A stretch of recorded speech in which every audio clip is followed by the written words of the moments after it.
Hello friend, आज आप लोग के लिए एडमिशन और पार्टनर का हम लोग नए टॉपिक के साथ आए हैं, रिवैल्यूएशन अकाउंट। जैसे आप लोग अभी एडमिशन और पार्टनर का एडजस्टमेंट पढ़ रहे थे, समायोजन पढ़ रहे थे कि भाई कोई जब पार्टनर एडमिशन लेता है तो उस टाइम क्या क्या हमें समायोजन करना पड़ता है। तो सबसे पहले आप लोग कैलकुलेशन ऑफ न्यू रेशियो को कैलकुलेट करना सीखे, सेक्रीफाइस रेशियो निकालना सीखे, गुडविल का ट्रीटमेंट सीखे और अब हम लोग सीखने जा रहे हैं पुनर्मूल्यांकन खाता यानी revaluation account, revaluation assets and reassessment of liabilities. ये जो आपका पुनर्मूल्यांकन खाता है, एक ऐसा खाता है जो साझेदारी फर्म में बनाया जाता है। जब कोई साझेदार प्रवेश करता है, जब कोई साझेदार रिटायर होता है, जब कोई साझेदार डेथ करता है, ये तीनों स्थिति में इसको बनाया जाता है। और इसके जो लाभ, पुनर्मूल्यांकन लाभ के लिए, और ये पुनर्मूल्यांकन लाभ जो है संपत्ति का पुनर्मूल्यांकन करके और जो दायित्व है उस दायित्व का पुनर्निर्धारण करके, पुनर्मूल्य संपत्ति का पुनर्मूल्यांकन और दायित्व का पुनर्निर्धारण करके प्रॉफिट या लॉस फाइंड किया जाता है, लाभ या हानि निकाला जाता है और उस लाभ हानि को साझेदारों के बीच पुराने अनुपात में बांट दिया जाता है। और एक बहुत इम्पॉर्टेंट बात ये है कि ये एक नॉमिनल अकाउंट है, अवास्तविक खाता है।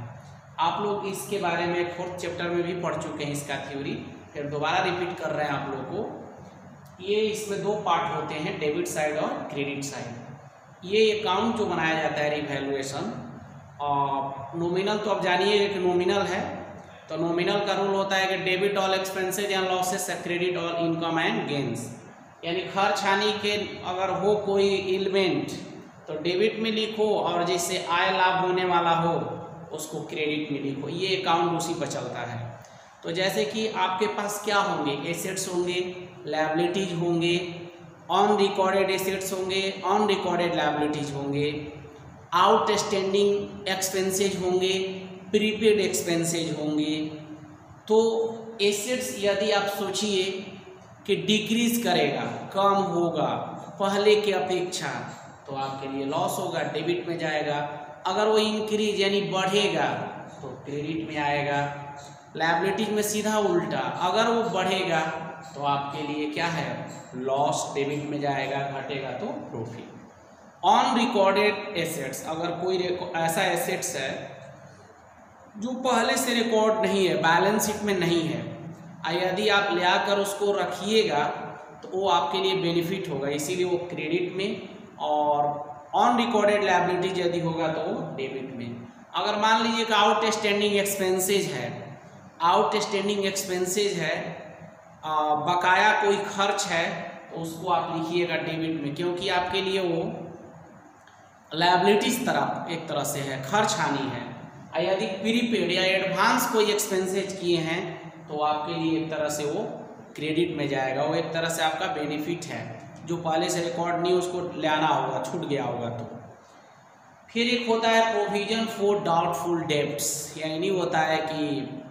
संदिग्ध ऋण के लिए आयोजन कीजिए। तो यदि आयोजन करना होगा यानी बढ़ाना होगा तो डेबिट में, यदि पहले से बैड डेब्ट्स है और उसको घटाना होगा तो क्रेडिट साइड में आएगा। और एक चीज़ इसमें नया और आपको मिलेगा, जैसे समायोजन on debtor, discount on debtor और डिस्काउंट ऑन बिल्स रिसीवल, ये आपको आ जाएंगे आपको डेबिट में। यानी सोचिए कि जो एलिमेंट या जो भी आपके मैटर है, अगर उससे आपको लॉस होता है तो डेबिट में जाइए, प्रॉफिट होता है तो आप क्रेडिट में आइए। ठीक है, आगे हम लोग उस फॉर्मेट को समझेंगे। ठीक है,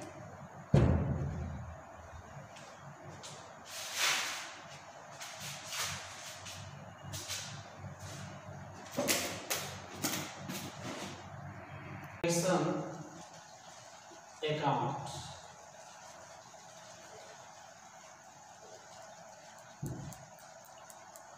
इसमें दो साइड होता है, डेबिट साइड और क्रेडिट साइड।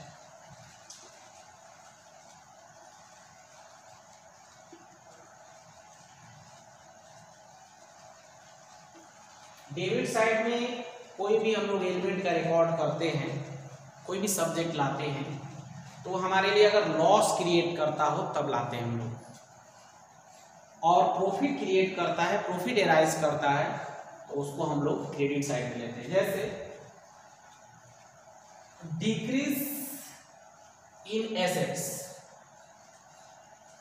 अगर एसेट्स में डिक्रीज होगा तो आपके लिए लॉस है, डेबिट में लाइएगा। यदि इंक्रीज करेगा इन एसेट्स तो आप क्रेडिट में ले जाइएगा। लायबिलिटीज की बात करेंगे हम लोग, तो इंक्रीज इन लायबिलिटीज यदि कोई होता है, एनी लायबिलिटीज में इंक्रीजिंग होता है, तो आप डेबिट में आएंगे, और डिक्रीज इन लायबिलिटीज आप क्रेडिट में जाएंगे, क्योंकि लायबिलिटी जब डिक्रीज करेगा, कम होगा, तो आपके लिए बेनिफिट होगा। उसी तरह आप ऑन रिकॉर्डेड, अगर लायबिलिटीज की बात करें, ऑन रिकॉर्डेड लायबिलिटीज की अगर बात करेंगे, अगर कोई लायबिलिटीज है और पहले से रिकॉर्ड नहीं है, तो उसको हम लोग डेबिट साइड में लाएंगे, क्योंकि मेरे लिए लॉस होगा। और यदि ऑन रिकॉर्डेड यदि एसेट्स है, उसको लेकर क्रेडिट में रखिएगा, क्योंकि आपके लिए वो एसेट्स बेनिफिट बनेगा। यदि कोई आउटस्टैंडिंग एक्सपेंसेस है, उसको डेबिट में रखिएगा, क्योंकि वो आपके लिए लायबिलिटीज बनेगा। और प्रीपेड या कहिए एडवांस कहिए, एडवांस एक्सपेंसेस कहिए या प्रीपेड एक्सपेंसेस कहिए, वो आपके लिए जो भी है, वो आपके लिए कोई भी पेमेंट यदि आप किए हैं तो आपके लिए वो बेनिफिटेड होता है तरह से। उसके बाद एक होता है प्रोविजन फॉर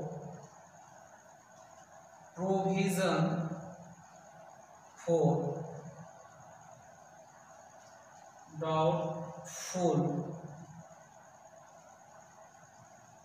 डेब्ट इंक्रीज के क्रम में, यानी जब हमें प्रोविजन फॉर डाउटफुल डेब्ट्स के लिए इंक्रीज करना हो या न्यू कोई प्रोविजन करना हो, तो उसको लेकर हम रखते हैं डेबिट में। यदि यही बैड डेब्ट्स जो आपका डिक्रीज अगर कर जाए, कम हो जाए, तो उसको ले जाकर हम क्रेडिट साइड में रखते हैं। उसके बाद एक होता है वर्कमैन कॉम्पनसेशन फंड, वो भी यदि लायबिलिटीज के रूप कुछ होता है तो उसको लेकर यहाँ पर रखा जाता है, क्रिएट होता है। तो एक होता है reserve for discount on debtor, और एक और आप लिख सकते हैं इधर रिजर्व फॉर बिल्स रिसीवर। यदि कोई हो तो आप डेबिट में लाकर रख सकते हैं। यदि मान लीजिए कि आपका क्रेडिट साइड एट ओवर कर रहा है डेबिट साइड पर, तो उसको बोलेंगे प्रॉफिट ट्रांसफर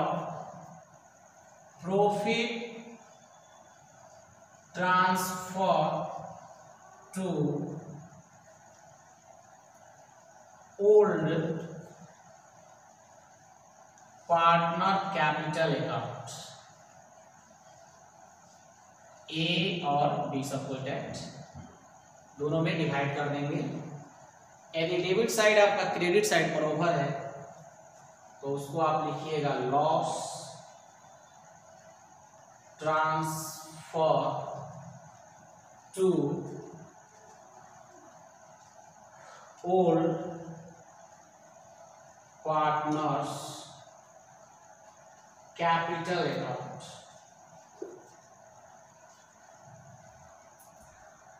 देखिए इसको भी ए और बी में हम लोग बांट देंगे। याद रखिएगा कभी भी रिवैल्यूएशन का प्रॉफिट हो या लॉस हो हम ओल्ड रेशियो में ही डिवाइड करेंगे, उसमें न्यू रेशियो दिया भी रहेगा तो उससे कोई मतलब नहीं है। तो चलिए आगे बढ़ते हैं।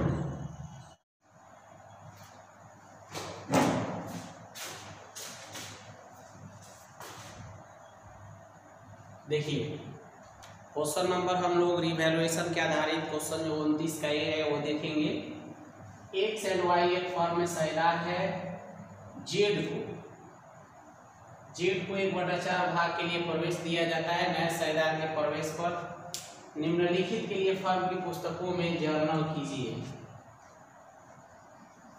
जर्नल प्रविष्टि कीजिए। देखिए तो कह रहा है कि अलिखित विनियोग का मूल्य जैसे ऑन रिकॉर्डेड इन्वेस्टमेंट 10,000 है, तो इसमें देखिए ये नहीं बोला है कि पुनर्मूल्यांकन खाता बनाइए, लेकिन आपका फर्ज क्या बनता है, पहले आप जर्नल क्लाइंट बना लीजिए और फिर जाकर के रिवैल्यूएशन अकाउंट बना लीजिए, क्योंकि आपको जर्नल करने में आसानी होगी। तो अलिखित विनियोग का मूल्य यानी ऑन रिकॉर्डेड इन्वेस्टमेंट, मैंने ये पहले से रिकॉर्ड नहीं अब करना है। तो सोचिए रिवैल्यूएशन अकाउंट का 2 पार्ट होता है, डेबिट और क्रेडिट। तो जब इन्वेस्टमेंट एसेट्स है आप पहले से रिकॉर्ड नहीं अब रिकॉर्ड कीजिएगा तो आपके लिए बेनिफिट होगा, क्रेडिट में लेकर आइएगा। अलिखित लेनदार यानी ऑन रिकॉर्डेड क्रेडिटर है, यानी ये भी लायबिलिटीज पहले से नहीं लिखा गया है, तो उसको आप लिखिएगा तो आपके लिए लॉस होगा, तो उसको आप डेबिट में लिखिएगा। भवन के मूल्य में वृद्धि यानी increase in value of building, भवन के मूल्य में क्या हो रहा है, वृद्धि हो रहा है 12,000, उसको ले जाकर डायरेक्ट आप क्रेडिट में रख दीजिए क्योंकि आपके लिए बेनिफिट है। फर्नीचर पर harass depreciation charge on furniture, ये फर्नीचर लिख कर ले जाकर रख दीजिए आप डेबिट में। आगे क्वेश्चन देखिए आप लोग।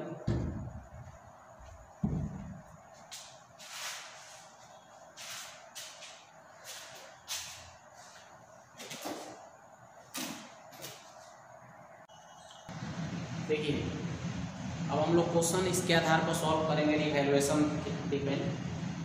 29 का ये X and Y are partners in a firm. Z is admitted for 1/4 there make entry in firm's book for the following on the admission of partner. इसके लिए एंट्री करना है हम लोग को, तो डायरेक्ट हम एंट्री कर भी सकते हैं, लेकिन हमें रिवैल्यूएशन की प्रॉफिट कैसे मालूम चलेगा, इसलिए हम लोग क्या करेंगे कि जर्नल एंट्री का हम लोग फॉर्मेट बना लेंगे।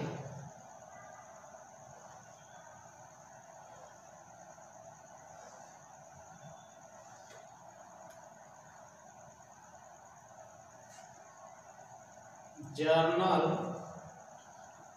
Entries in the books of firm, date, particulars, LF, amount। देखिए उससे पहले हम वर्किंग नोट में क्या करेंगे कि रिवैल्यूएशन अकाउंट बना लेंगे। रिवैल्यूएशन अकाउंट, ताकि हमें जर्नल करने में भी सुविधा हो।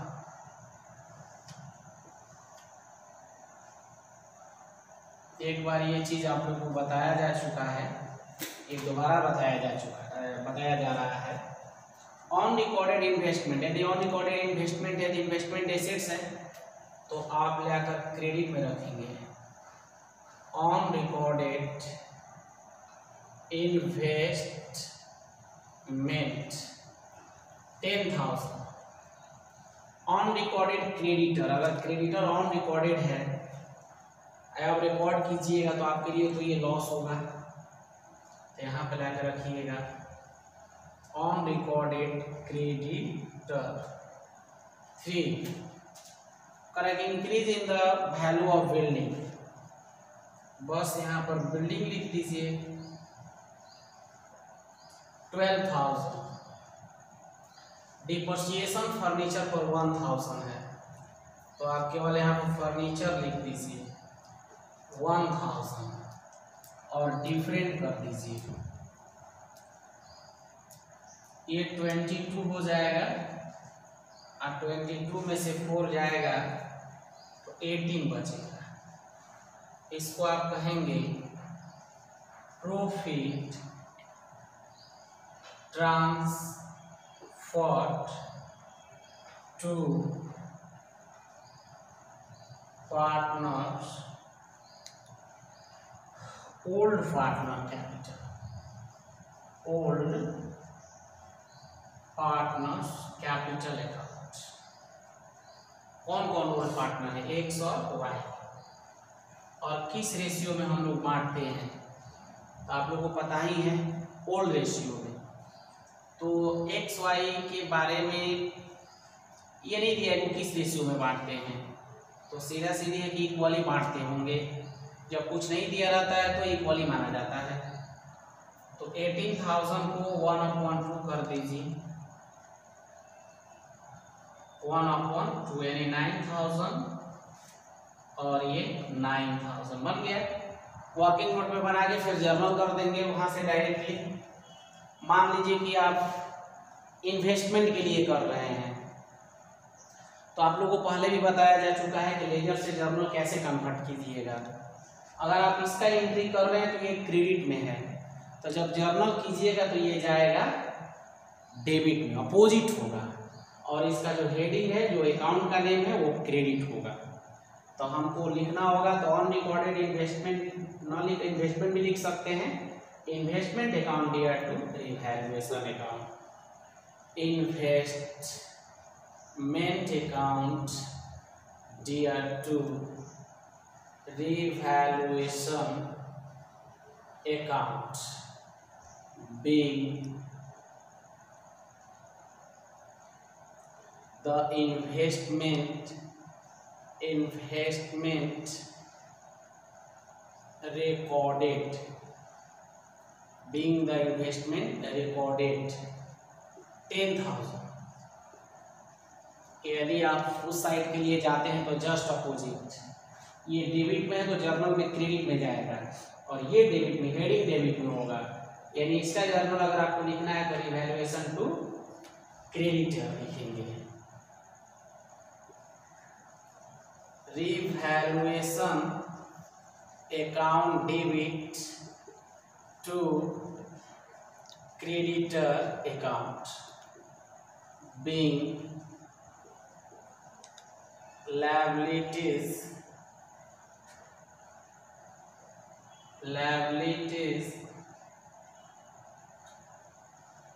towards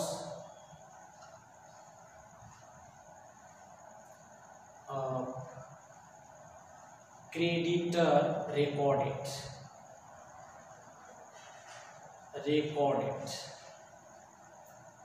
आपका हो जाएगा ये 3,000 से। चलिए अब हम लोग बात करेंगे, फिर मान लीजिए बिल्डिंग का करना है हमें, तो फिर वही बात, बिल्डिंग क्रेडिट में हो जाएगा डेबिट में, और ये आएगा क्रेडिट में। यहाँ पर लिखिएगा building account debit to revaluation account, narration में लिखिएगा बीइंग इंक्रीज इन बिल्डिंग में इंक्रीजिंग हुआ 12,000।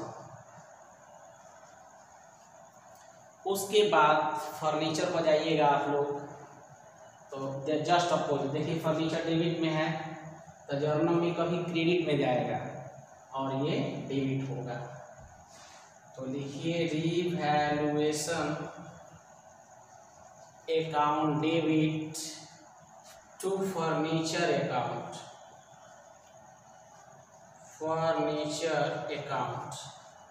नायरेशन लिख सकते हैं आप लोग बीइंग डिप्रिसिएशन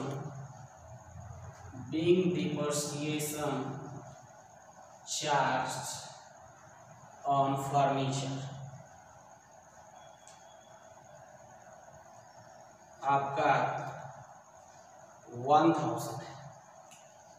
उसके बाद आपके पास एक प्रॉफिट रह गया जर्नल,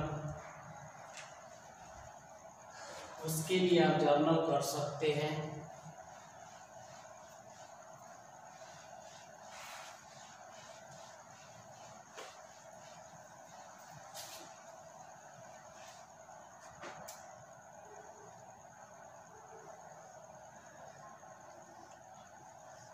देखिए, तो अगर यही प्रॉफिट अगर ये डेबिट में है, लॉस भी हो सकता है, तो प्रॉफिट डेबिट में है तो याद रखिएगा आप लोग, प्रॉफिट नहीं ट्रांसफर लिखा जाता है, ये कैपिटल अकाउंट पहले भी बताया जा चुका है आप लोग को।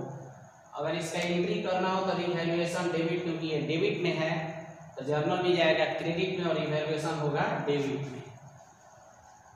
Revaluation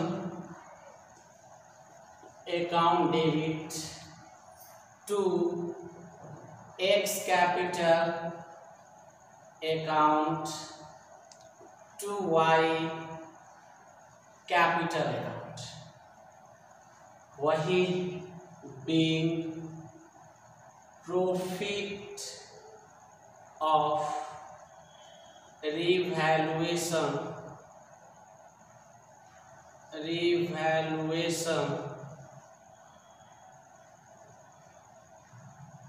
transferred to old partners capital account. तो देखिए, टोटल प्रॉफिट 18,000 हुआ था और इसको 9,000 डिवाइड किया गया था, फिर टोटल एंट्री को आप जोड़ सकते हैं।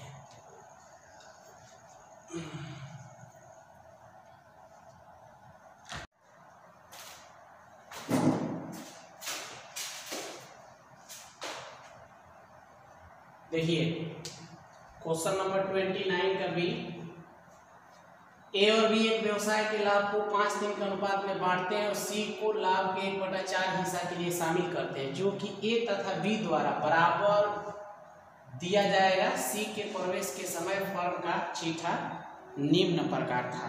देखिए, यहाँ पर जो ए और बी का पुराना रेशियो 5-3 है, सी 1/4 हिस्सा के लिए आ रहा है, ठीक है, और ए तथा बी द्वारा बराबर दिया जाएगा। इसका मतलब ये हुआ कि दिया जाएगा, तो आपको लग रहा होगा कि कंडीशन ये 4 है, नहीं, अपने हिस्से का नहीं ना बोला है, बराबर बराबर दिया जाएगा, मतलब 1/4 का आधा लोग देगा, दोनों लोग। सी के प्रवेश के समय फर्म का चीठा, ये समझ रहे हैं आप लोग, capital, B capital, general reserve, creditor, machinery, furniture, stock, bank, ये सबका टोटलिंग। सी अपने हिस्से की पूंजी और ख्याति दोनों के लिए ला रहा है। कितना पूंजी ला रहा है? 30। तो अब इसी में पूंजी भी है और इसी में कैपिटल भी, गुडविल भी है। तो हमें अब का दे दिया है कि फर्म की ख्याति का मूल्यांकन अधि लाभ 8,000 के 3 वर्षों के क्रय के बराबर किया। जिसका मतलब आप लोग सुपर प्रॉफिट मेथड में पढ़े थे गुडविल निकालना, तो सुपर प्रॉफिट दे दिया है और परचेज ईयर दे दिया है, तो गुडविल तो निकाल लेंगे फर्म का टोटल, 1/4 के लिए आया तो उसके हिस्सा निकालेंगे तो 6,000 आएगा, तो पता चल जाएगा। तो ये 8,000 गुडविल सुपर प्रॉफिट है, तो 30,000 में पता चलेगा कि वो 6,000 गुडविल आया था, 24,000 कैपिटल। वो तो वर्किंग मोड में आप देखेंगे तो पता चलेगा। अब मशीन, फर्नीचर, स्टॉक का पुनर्मूल्यांकन क्रमशः 30,000, 12,000, 8,000 तक। इसका मतलब देखिए, ऊपर 35 है, नीचे 30 है, कितना कम हो रहा है? 5, यानी घाटा चला गया। तो आप रिवैल्यूएशन को डेबिट में लिखेंगे। फर्नीचर 15 है और नीचे 12 है, तो आपको कितना घाटा गया? 3,000, वो भी डेबिट में ही जाएगा। स्टॉक में भी वही हाल है, 2,000 का लॉस जा रहा है। उसके बाद कह रहा है कि आप उपरोक्त सूचनाओं से आवश्यक जर्नल प्रविष्टियां कीजिए। तो आगे आप लोग क्वेश्चन देखेंगे कैसे बना रहे हैं।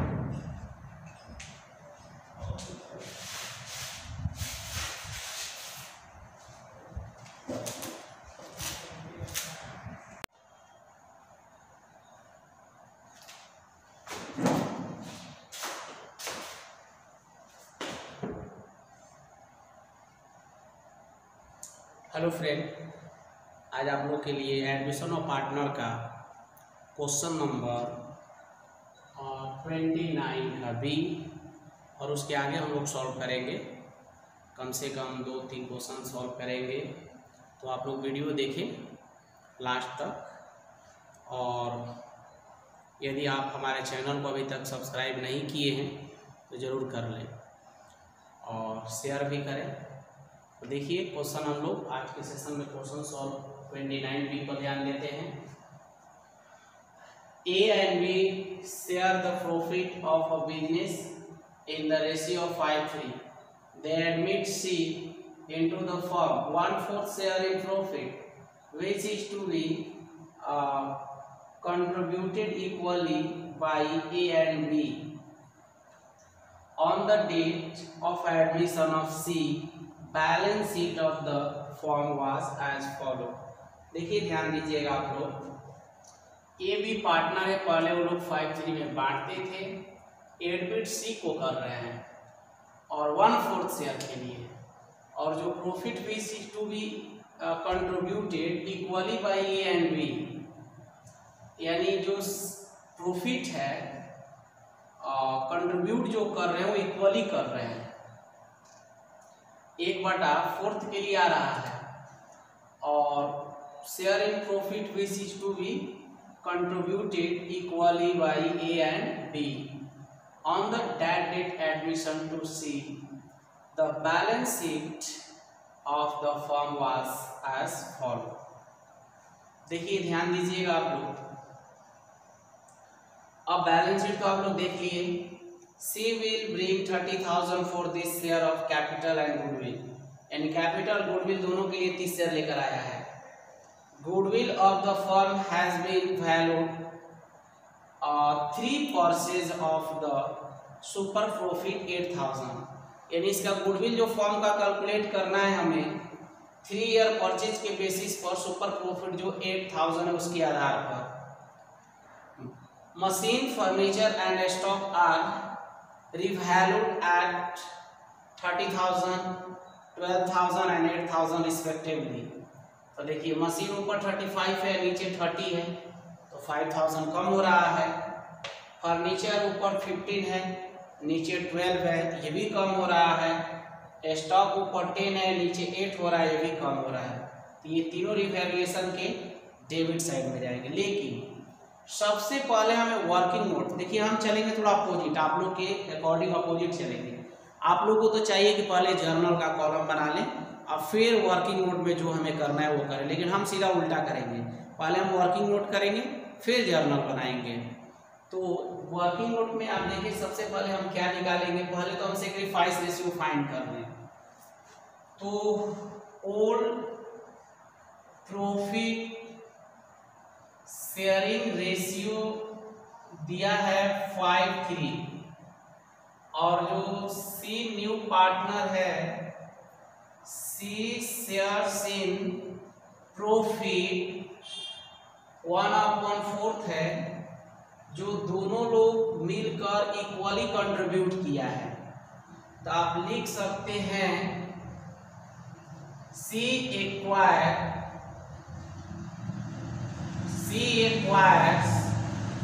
from A, C acquires from B। तो देखिए 1/4 1/4 का इक्वली का मतलब होता है दोनों लोग 1/2 दिया है, लोग 1/2 और 1/2, 1/8 1/8 हो गया। अब यहां पर निकाल दीजिए आप new ratio of old partner, तो A और B आएंगे, 5/8 होगा और 3/8, -1/8 1/8, 8 5 - 1 यानी 4/8, 8 3 - 1 यानी 2/8। अब आप लिख दीजिए new ratio of all partner, देखिए 4/8, 2/8 और 1/4, 4, 2, 2, यानी हम लिख सकते हैं 2, 1, 1। अब हम लोग सेक्रीफाइस रेशियो पर चलेंगे। कैलकुलेशन ऑफ सेक्रीफाइस रेशियो, ए और बी का सेक्रीफाइस रेशियो इक्वल आपको पता है old ratio minus new ratio होता है। तो 5/8, 3/8 माइनस 2/4, 1/4, 8, 5 minus 4, 1/8, 8, 3 minus 2 यानी 1/8। यानी आपको पता चल गया कि सेक्रीफाइस रेशियो क्या होगा, इक्वल ही होगा। सेक्रीफाइस रेशियो क्या होगा, इक्वल ही होगा। अब देखिए जब हम लोग सेक्रीफाइस रेशियो इक्वली कर लिए तो हम लोग अब बात करेंगे कि भाई कैपिटल और गुडविल के लिए 30 शेयर लाया था। हमें पता नहीं चल रहा है कि गुडविल कितना लाया है और कैपिटल कितना लाया है। तो हमारे पास गुडविल वैल्यू करने का इंफॉर्मेशन है, तो हम यहाँ पर लिख सकते हैं कि goodwill of form equal super profit into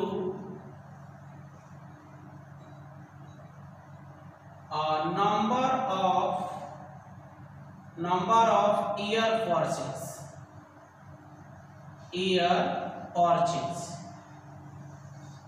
तो हमारे पास सुपर प्रॉफिट दे चुका है क्वेश्चन में और 3 ईयर परचेज ईयर भी दिया है, यानी टोटल 24 आ गया।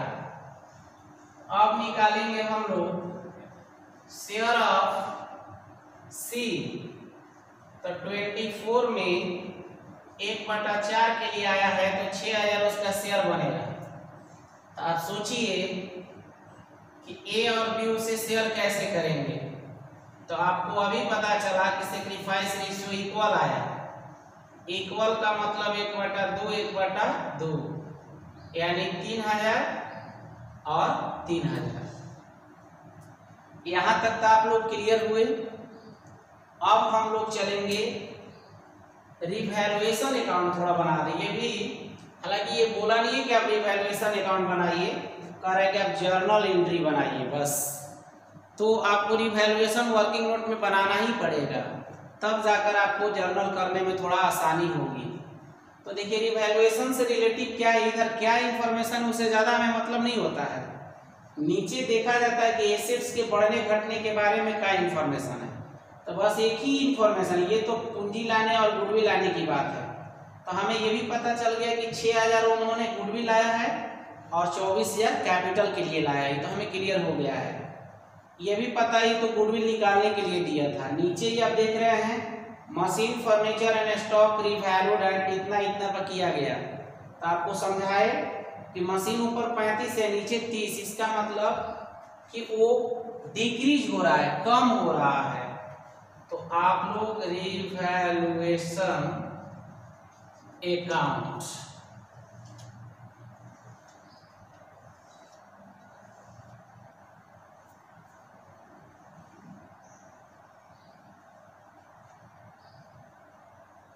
देखिए,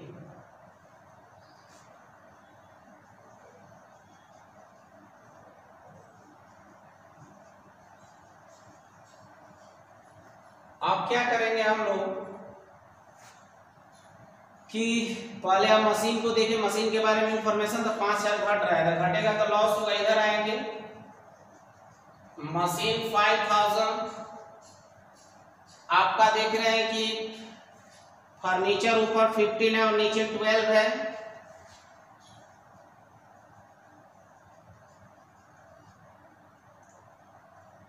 कितना का डिफरेंट हो गया, 3 का। उसके बाद 8,000, ऊपर 10 है, नीचे वो भी घट रहा है। स्टॉक वो भी डेबिट में ही आएगा। अब देखिए, इसके अलावा अभी तो और है इसमें इंफॉर्मेशन, लेकिन उससे हमें कोई मतलब नहीं है, उससे हमें कोई लेना देना नहीं है। तो हम लोग को बस इतना ही पर इस अकाउंट को बना देना है। ये जोड़िएगा तो 10,000 आएगा, और इधर कमी आ रहा है पूरा के पूरा, तो लिखिएगा loss transfer to old partner capital account. नाम है ए और बी, तो टोटल लॉस हुआ 10,000। ये भी पता है आप लोग को कि रिवैल्यूएशन के प्रॉफिट हो या लॉस, उसको ओल्ड रेशियो में ही डिवाइड किया जाता है। तो ओल्ड रेशियो में यदि आप डिवाइड कीजिएगा तो आपको ओल्ड रेशियो आपको मालूम है 5:3 है, तो 5/8 और 3/8 हो जाएगा। तो ये 6250 आएगा, कटा लीजिएगा आप लोग, और ये 3750 आएगा। डिवाइड कीजिएगा और गुणा कीजिएगा तो इतना इतना आएगा। ये 10,000। अब रह गया हमें जर्नल करना। तो देखिए,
ध्यान दीजिए आप लोग।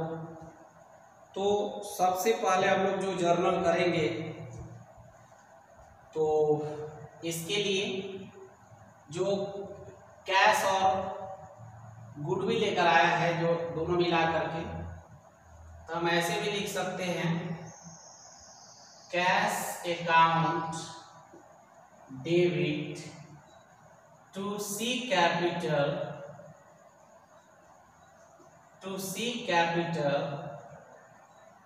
to premium for goodwill account. ये भी लिख सकते हैं, दोनों एक साथ कंपाउंड कर सकते हैं।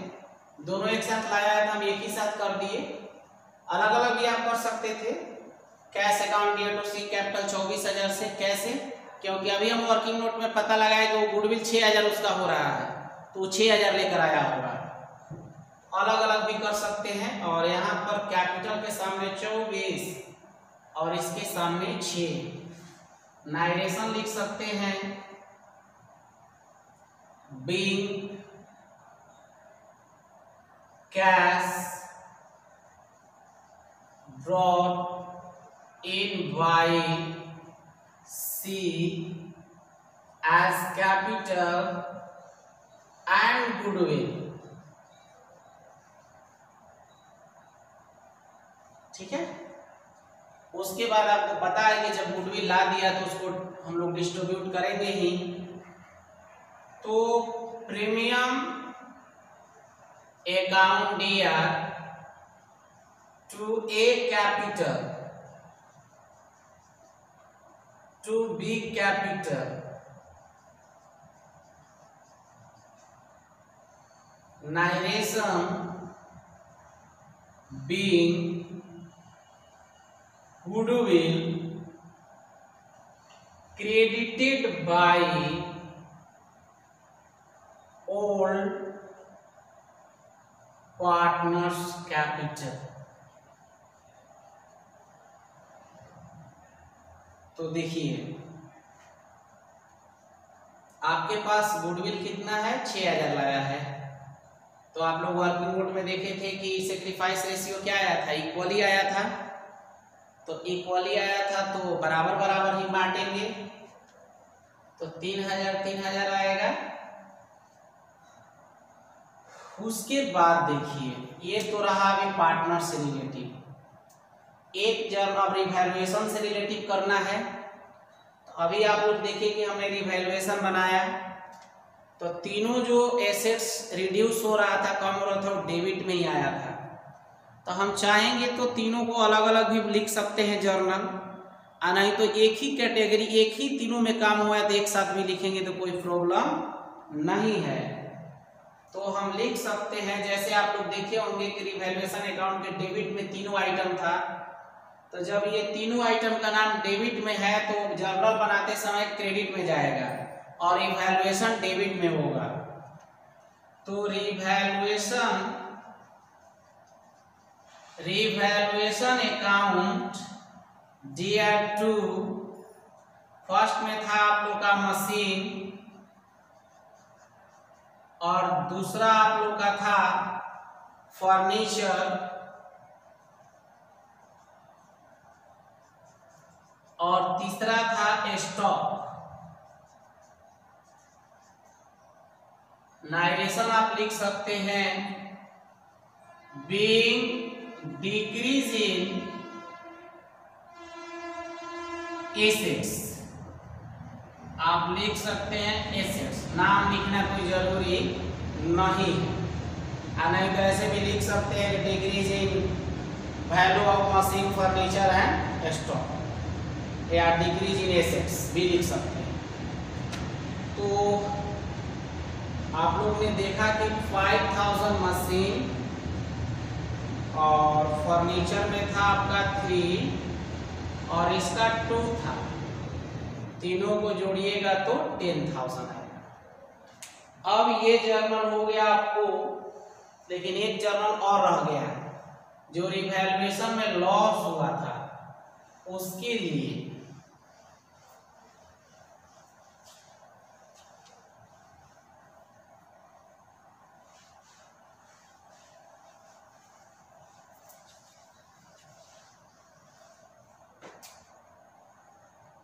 एक एंट्री और रह गया बाकी। तो आप जर्नल करेंगे, आप देख रहे होंगे कि रिवैल्यूएशन अकाउंट बनाए अभी हम लोग। तो डेबिट साइड का ऐड जो है टोटलिंग था वो क्रेडिट साइड से अधिक था, तो क्रेडिट साइड में डिफरेंट आया था, लॉस लिखे थे हम लोग। उसका जर्नल करेंगे तो अगर पार्टनर में बांटा गया है तो पार्टनर सीधा क्रेडिट में है तो डेबिट में जाएंगे और रिवैल्यूएशन क्रेडिट। तो लिखेंगे A capital account debit, B capital account debit to revaluation account, B revaluation loss transfer to partner capital account. आपने देखा टोटल लॉस आया था 10,000, 1 पर्सन का पड़ा था 6250 यानी 6250 और इसका पड़ा था 3750। ठीक है, तो आप लोग ने क्या करेंगे कि सबसे पहले आप जर्नल का लाइन बनाएंगे, फिर दूसरे पेज पर वर्किंग नोट सारा कर लेंगे, फिर जर्नल ले आकर के लिख देंगे। ठीक है, आपको जहाँ भी प्रॉब्लम है उसको आप अच्छे से लिख करके या क्वेश्चन का फोटो खींच करके उसको आप सेंड कीजिए व्हाट्सएप पर, हम समझाने की कोशिश करेंगे आपको।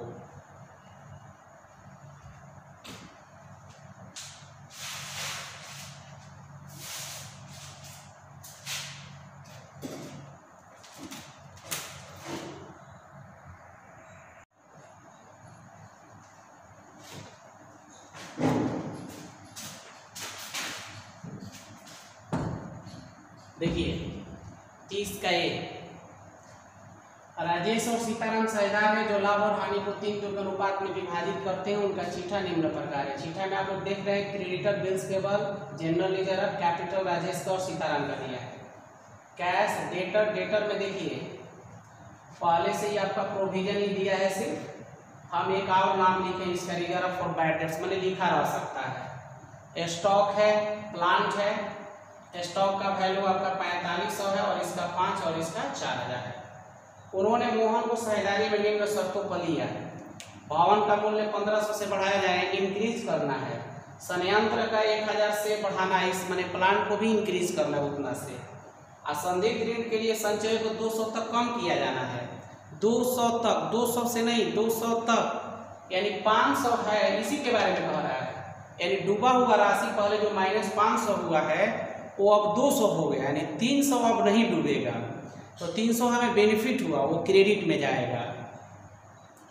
उसके बाद है कि रहतिया का मूल्यांकन 4200 पर किया जाना है। स्टॉक है 4500, नीचे कर है 4200, तो 300 हमें लॉस गया, लॉस, तो डेबिट में ले जाएंगे।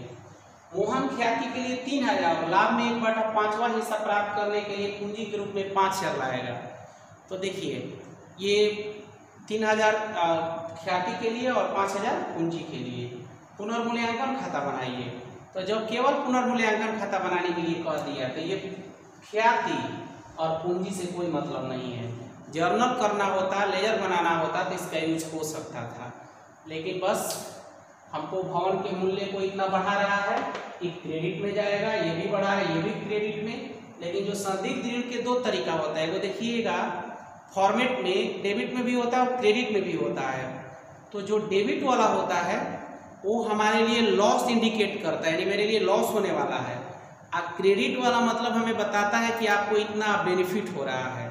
तो देखिएगा जब फॉर्मेट में लिखे होंगे तो उसमें लिखे होंगे provision for doubtful debts, new लिखे होंगे प्रोविजन करके, और एक लिखे होंगे रिजर्व फॉर बैड डेब्ट्स यानी ओल्ड। यानी कि क्रेडिट में जब लिखा जाता है जब मेरा डूबा हुआ राशि कम होता है तब। तो आगे क्वेश्चन देखिए आप लोग।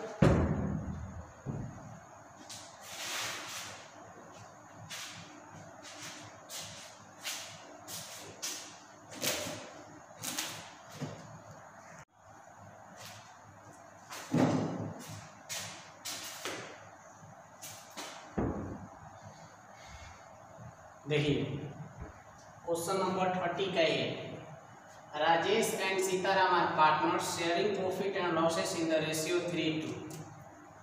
There balance sheet is follow. Creditor, bills payable, general reserve ये सब दिया हुआ है। कैश, डेटर और उसमें से माइनस प्रोविजन है आपका 500 है। स्टॉक ये सब है। करेंगे the value of building to be increase by 1500 से बढ़ाना है बिल्डिंग को। Plant to be increase by 1000, यानी बिल्डिंग को 1500 से और प्लांट को 1000 से। Reserve for doubtful debts to be reduce up to 200। इसका कहने का मतलब है कि जो ये देखिए ये डाउटफुल डेब्ट्स ही है जिसको केवल प्रोविजन लिखा हुआ है, तो उसी को बोल रहा है कि आपको जो रिजर्व फॉर डाउटफुल, कभी कभी इसको रिजर्व फॉर डाउटफुल डेब्ट्स भी लिखता है या रिजर्व फॉर बैड डेब्ट्स भी लिखता है या प्रोविजन भी लिख सकता है। तो इसी के बारे में कह रहा है कि the reserve for doubtful debts to be reduce up to 200, यानी अप टू 200 मतलब 200 तक कम करना है। इसका मतलब कि 500 है तो 200 तक लाना है उसको घटा करके। तो कितना घटेगा? 300। कितना घटेगा? 300 घटेगा। 200 तक करना है घटा के, तो कितना बचेगा? 3, यानी 300 हमारा कम हो रहा है। तो आप लोग को फॉर्मेट में देखे हैं आप लोग रिवैल्यूएशन के कि जो एक प्रोविजन फॉर बैड डेब्ट्स होता है उसको हम डेबिट, अगर बढ़ाना होता है तो डेबिट में, या घटाना होता है तो क्रेडिट में। दूसरी चीज उसके बाद कह रहा है कि the stock to be valued at 4200। ऊपर देखिए केवल बढ़ने के लिए बोला था और इसको 200 तक लाना है, और स्टॉक को वैल्यू 42 कर रहा है, यानी स्टॉक भी देखिए 45 था, अब कह रहा है कि 42 तक करना है, इसका मतलब 300 ये भी कम हो रहा है।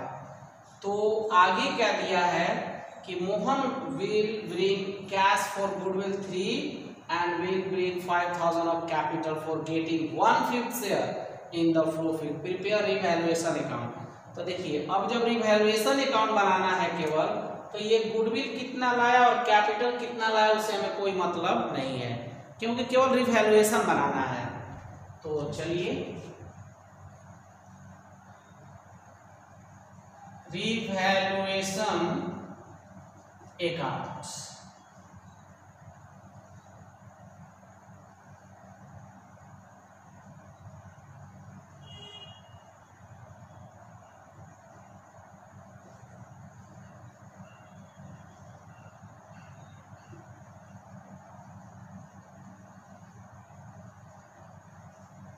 देखिए तो सबसे पहले किसके बारे में बोला है, बिल्डिंग को इंक्रीज, इंक्रीज मतलब बढ़ाना है, इंक्रीज मतलब बढ़ाना, डिक्रीज मतलब घटाना, इंक्रीज 1500 से करना है, तो बढ़ेगा तो आपके लिए फायदा ही होगा। तो इधर लिख दीजिए बिल्डिंग 1500, फिर बोल रहा है कि आपको प्लांट को भी इंक्रीज करना है, तो आप प्लांट भी लिख दीजिए इधर 1000, और यार को डाउटफुल को 200 तक लाना है, यानी पहले 500 था लेकिन उसको 200 तक करना है, यानी 300 कम हो गया। जो घाटा लगने की चांस 500 थी, जो मिलने की चांस ना मिलने की चांस 500 थी, अब वो 200 हो गया, यानी 300 हमें बेनिफिट हो गया। तो उसी को लिखेंगे इधर रिजर्व फॉर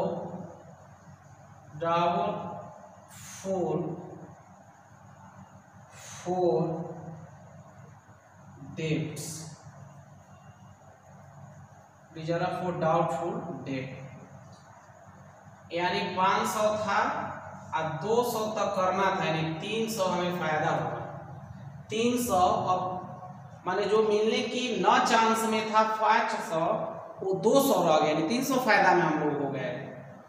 उसके बाद है करेक्ट स्टॉक का वैल्यू आपको 42 तक करना है, तो 42 इसका मतलब कि 45 है, नीचे का 42, यानी 300 कम हो रहा है, तो लाकर इधर रख दीजिए।